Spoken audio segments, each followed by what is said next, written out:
Yeah. Three, two, one.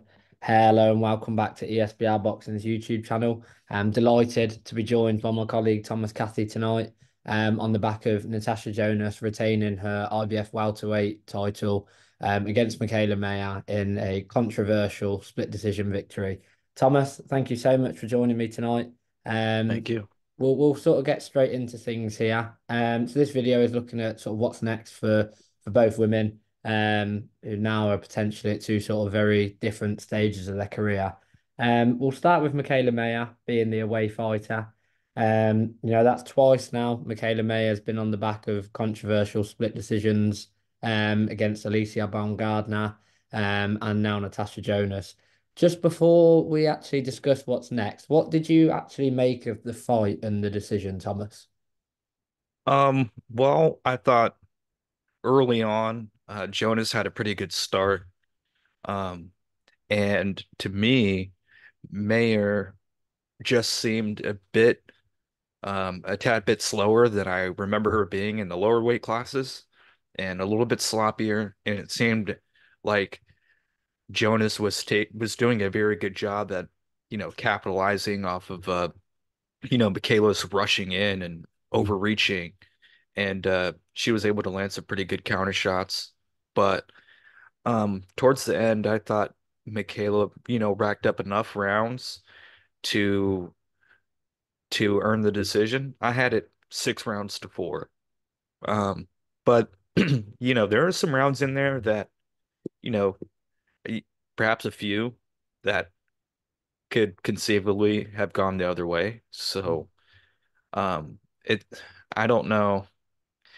I don't know if I can call it a robbery, but it did seem like a stretch to me that Jonas had gotten the decision. But anyway, what was your thoughts on that? Yeah, no, I completely agree with what you're saying. I had Mikaela Mayer winning. And funnily enough, I had Mikaela Mayer winning in the Alicia Baumgardner fight as well. So I think both times I feel she's been hard done by, but unfortunately, that's boxing when you go abroad for Mikaela Mayer's sense, and you fight the hometown fighter in Natasha Jonas. It's unless you get a complete 10 round sort of shut out, then unfortunately you're going to be on the wrong end of the decision.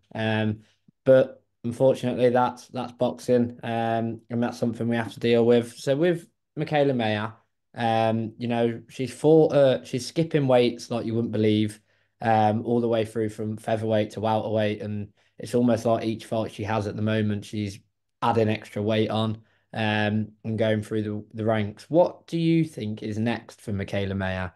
Do you think she should go back down in weight? Because Natasha Jonas herself sort of alluded to Mikaela Mayer being a bit slower and it could possibly be the added weight that she's not used to.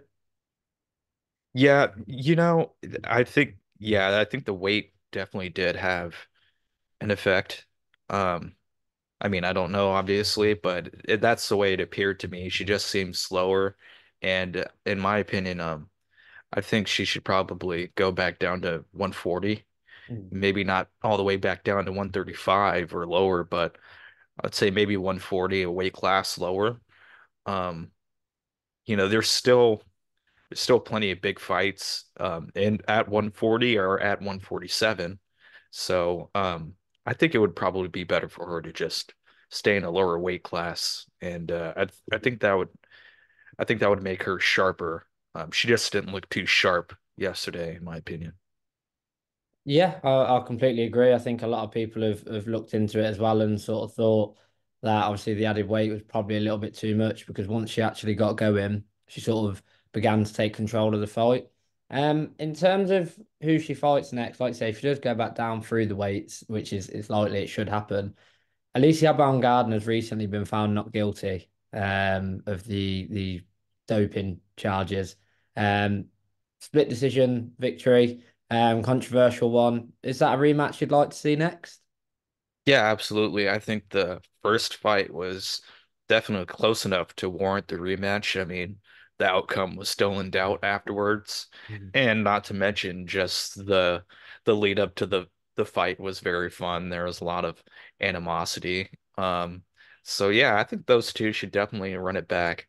Maybe at 140 pounds if um, if Bumgarner's willing to move up. But we'll see. But yeah, I think that would be a good match.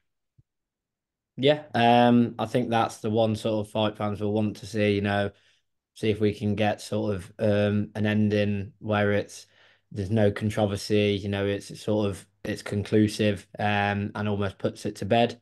Moving on to the victor, Natasha Jonas. 39 now. I think personally her age did show in there slightly. And it's whether she can keep up the pace, moving into her 40s. Do you think we will see Natasha Jonas in a ring again, Thomas? I think she should. I mean, there's plenty of money to be made.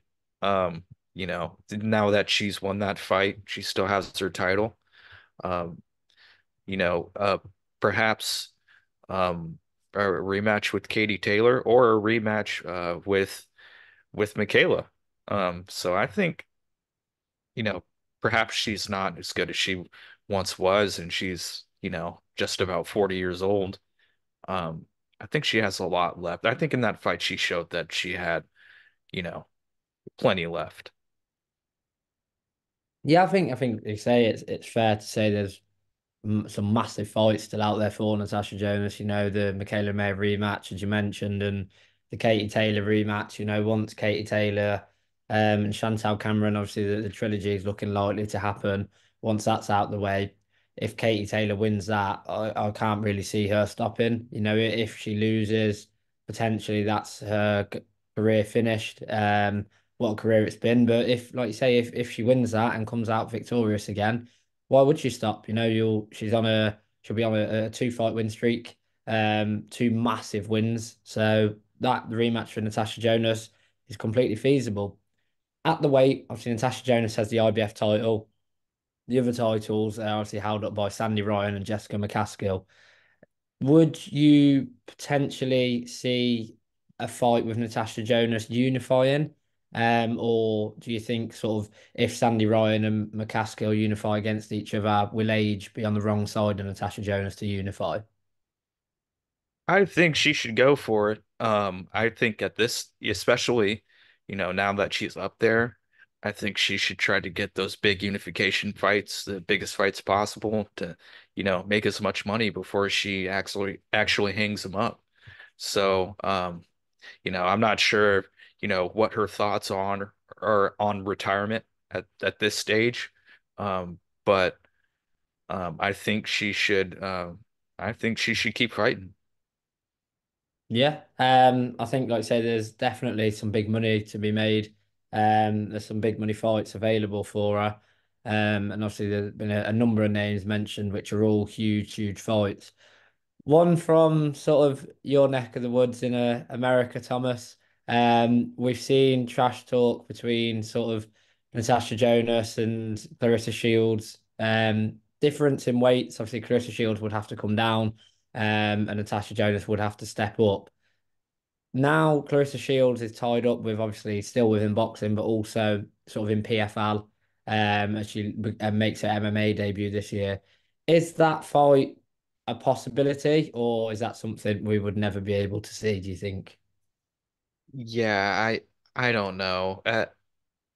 I don't think is that really a fight that people really want to see? I mean, it's it would just be a tough for Jonas, because Clarissa is just so much bigger, even if they do, meet at 154 or wherever. Um, just she Clarissa is used to fighting the bigger fighters. Um, and I think it would just be too much to overcome. I don't think Jonas would be able to she wouldn't really have the power to really make Clarissa respect her, in my opinion. I think it's not really a it's not really a great matchup, I think, personally. Yeah, I think it's more than fair. There's a big difference in weights.